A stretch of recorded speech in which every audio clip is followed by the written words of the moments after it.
Nambala Keshavarao, Sudhakar alias తింటూ లక్ష్మీ నరసింహాచలం, మరొక వైపు గణేష్ నిన్నటికి నిన్న, అంతకుముందు మొన్న చూసాం ఆల్రెడీ ఎటువంటి పరిణామాలు చోటు చేసుకున్నాయో.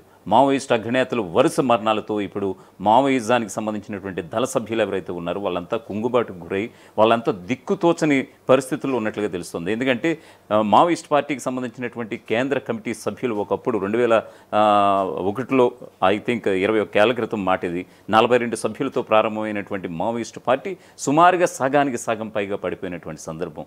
కేవలం తెలుగు రాష్ట్రాలకు చెందినటువంటి మావోయిస్ట్ అగ్రనేతలే ఉండటం, ఇప్పుడు ఏదైతే ఆపరేషన్ కాగారు కావచ్చు, ఆపరేషన్ బ్లాక్ ఫారెస్ట్ కావచ్చు, ఈ ఏదైతే కేంద్రం ఈ జల్లెడి కార్యక్రమం చేపట్టిందో కేవలం తెలుగు వాళ్ళ కోసమే, ఇప్పుడు తెలుగు వాళ్ళ మావోయిస్టులు ఉన్నటువంటి తెలుగు వాళ్ళ కోసమే ఈ సెర్చ్ ఆపరేషన్ అన్నట్లుగా సాగుతోంది. దీనికి సంబంధించినటువంటి ఒక పూర్తి స్థాయి అప్డేట్ అయితే ఇప్పుడు ఒకసారి చూద్దాం.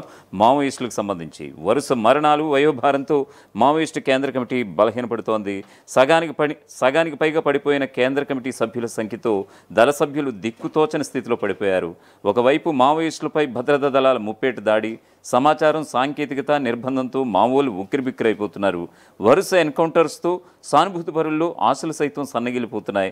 స్థానికుల సహకారం కూడా లేకపోవడంతో ఎదురు దాడులు చేయడానికి కూడా వీలు పడటం లేని దుస్థితి అయితే నెలకొంది. ఆపరేషన్ కగారులో భాగంగా వరుస ఎన్కౌంటర్లతో మావోయిస్టు పార్టీ తీవ్రంగా నష్టపోతోంది. ఆ పార్టీకి చెందిన అగ్రనేతలు ఒక్కొక్కరొక్కరుగా నేల కొరుగుతున్నారు. దీంతో పార్టీలో అత్యున్నత నిర్ణయాలు తీసుకునే కేంద్ర కమిటీ సభ్యుల సంఖ్య సగానికి పైగా పడిపోగా పొలిట్ బ్యూరో సైతం కుచించుకుపోయింది. People's war, Maoist communist centre పార్టీలు రెండూ కూడా విలీనమై 2004 సెప్టెంబర్ 21న భారత కమ్యూనిస్టు పార్టీ మావోయిస్టుగా ఏర్పాటైంది. ఆ సమయంలో పోలిట్ బ్యూరోలో 16 మంది సభ్యులు ఉండగా కేంద్ర కమిటీకి 18 మందిని ఎన్నుకున్నారు. పార్టీ పరంగా రాజకీయ, మిలిటరీ వ్యూహాలు అమలు చేయడంలో ఈ రెండు కమిటీలదే కీలక పాత్ర. పార్టీని నడిపించడంలో ఈ 34 మంది సభ్యులు కీలకంగా వ్యవహరిస్తూ వచ్చారు. అయితే గడిచిన 20 ఏళ్లలో జరిగిన వరుస ఎన్కౌంటర్లలో కీలక నేతలు చనిపోగా అనారోగ్య కారణాలు లేదా అరెస్టులతో మరికొందరు పార్టీకి దూరమైపోయారు. ప్రస్తుతం కేంద్ర కమిటీలో 16 మంది సభ్యులు ఉండగా పొలిట్ బ్యూరోలో అగ్రనేత గణపతి కాకుండా కేవలం 3 సభ్యులు మిగిలినట్లుగా సమాచారం. ఇందులో 2 తెలంగాణ నేతలు కాగా మరొకరు జార్ఖండ్ నుంచి ఉన్నారు. ఏపీలోని అల్లూరి సీతారామరాజు జిల్లాలో బుధవారం జరిగిన ఎన్కౌంటర్లో గాజర్ల రవి అలియాస్ ఉదయ్ చనిపోయారు. కేంద్ర కమిటీ సభ్యుడిగా కొనసాగుతూనే ఆయన ఏఓబి ఇన్ఛార్జ్, అలాగే సెంట్రల్ మిలిటరీ కమిషన్ సిఆర్బి సభ్యుడిగా కూడా కొనసాగుతూ వచ్చారు. అంతకుముందు ఛత్తీస్గఢ్లోని ఇంద్రావతి నేషనల్ పార్క్ ఏరియాలో జరిగిన ఎన్కౌంటర్లో తింటూ లక్ష్మీ నరసింహాచలం అలియాస్ సుధాకర్ చనిపోయారు. ఈ ఏడాది ఆరంభంలో చలపతి చనిపోయిన ఘటన నుంచి తేరుకోకముందే ప్రయాగ్ మాంఝీని జార్ఖండ్లో మట్టుబెట్టారు. మే 21న గుండెకోట్ ఎన్కౌంటర్లో ఏకంగా ఆ party chief commander Nambala Keshava Rao సైతం ప్రాణాలు విడిచినటువంటి సందర్భం మనం అందరం చూశాం. ఈ ఏడాది తొలి 6 నెలల్లోనే కేంద్ర కమిటీకి ప్రాతినిధ్యం వహిస్తున్న 5 అగ్రనేతలు చనిపోగా ఇందులో 4 తెలుగువారే ఉన్నారు. నేపాల్ నుంచి తిరుపతి వరకు మావోయిస్టులు లక్ష్యంగా పెట్టుకున్న రెడ్ కారిడార్కు నిన్న మొన్నటి వరకు ఏపీ, తెలంగాణకు చెందిన నేతలే పెద్ద దిక్కుగా ఉండేవారు.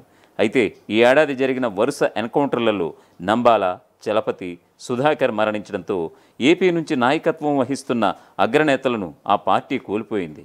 ప్రస్తుతం తెలంగాణకు చెందిన నేతలే ఆ పార్టీకి చుక్కానిగా ఉన్నారు.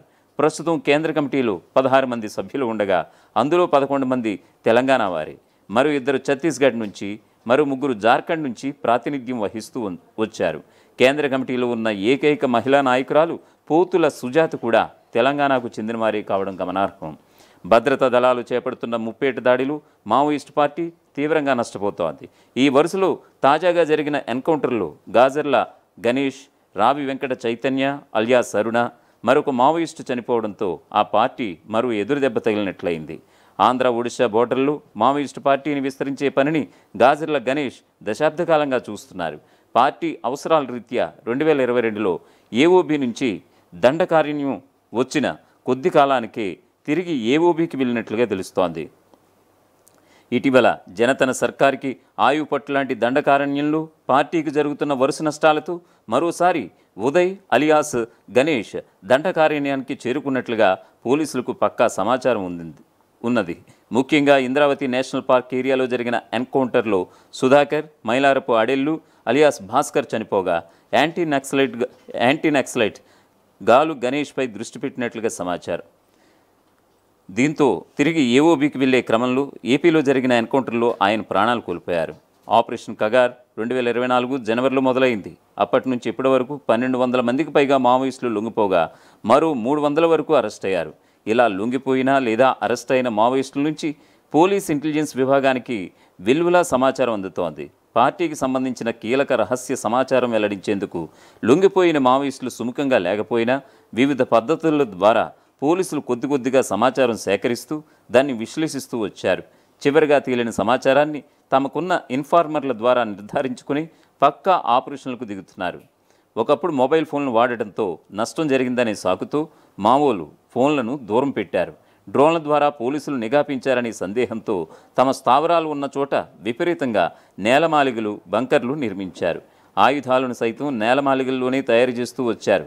దీంతో డ్రోన్లకు అదనంగా satellite images, night vision cameras, thermal images టెక్నాలజీని ఉపయోగిస్తూ బలగాలు కూంబింగ్ ఆపరేషన్స్ చేపట్టడం మొదలుపెట్టాయి. భద్రతా దళాలు, పోలీసులు ఎన్ని ఆపరేషన్లు చేపట్టినా ప్రజల మద్దతుతో చాకచక్యంగా తప్పించుకోగలమనే ధీమా మావోయిస్టుల్లో ఒకప్పుడు ఉండేది. బస్తర్తో పాటు తెలంగాణ, ఏఓబీ, జార్ఖండ్, ఒడిషా వంటి ప్రాంతాల్లో ఇప్పటికీ మావోయిస్టు పార్టీకి మద్దతుగా నిలబడే ప్రజలున్నారని లొంగిపోయిన వారు చెబుతుంటారు. అయితే మావోయిస్టులు, వారి సానుభూతిపరుల మధ్య సంబంధాలను తెంచడంలో ప్రభుత్వం సఫలమవుతోంది. తీవ్ర నిర్బంధం అమలు చేయడం ద్వారా మావో సాయుధ దళాలకు ప్రజలకు మధ్య సంబంధాలు విచ్ఛిన్నం చేయగలుగుతోంది. ఇందుకోసం మావోయిస్టు ప్రభావిత ప్రాంతాల్లో ఏకంగా 320 సిఆర్పిఎఫ్ క్యాంప్స్, అలాగే 68 హెలీప్యాడ్స్ ఏర్పాటు చేశారు. అంతేకాదు 2014లో 65గా ఉన్న పోలీస్ స్టేషన్ల సంఖ్యను 555కు పెంచారు. దీంతో నెట్వర్క్ బలపడింది. సిఆర్పిఎఫ్కు అదనంగా డిఆర్జీ, బస్తర్ ఫైటర్స్, కోబ్రా వంటి దళాలు ఛత్తీస్గఢ్లో ఉండగా C60, ఎస్విజి, గ్రే హౌండ్స్ ఇలా ప్రత్యేక బలగాలు పనిచేస్తున్నాయి. జంగిల్ వార్ఫేర్లో ఆరితేరినటువంటి ఈ దళాలు దువ్వోల అంబుషులను తప్పించుకుంటున్నాయి. వరుసగా ఎన్కౌంటర్లకు పాల్పడుతూ మామూలుతో పాటు సానుభూతి పరుల్లో ఆత్మస్థైర్యం సన్నగిల్లే పరిస్థితి కల్పిస్తున్నాయి. ఫలితంగా మామూలుకు సంబంధించిన వివరాలు పోలీసులకు వెనువెంటనే తెలుస్తుంటే అందుకు తగ్గట్టుగా ప్రతివ్యూహాలు రూపొందించడంలో మావోయిస్టులకు స్థానికుల నుంచి సహకారం కష్టమవుతోంది. ఫలితంగా వరుస ఎన్కౌంటర్లలో మావోయిస్టులు మరణిస్తున్నారనే వాదనలు బలంగా వినిపిస్తున్నాయి. అసలైన తొలి వెలుగు. ఫాలో వాట్సాప్ @తొలి వెలుగు official.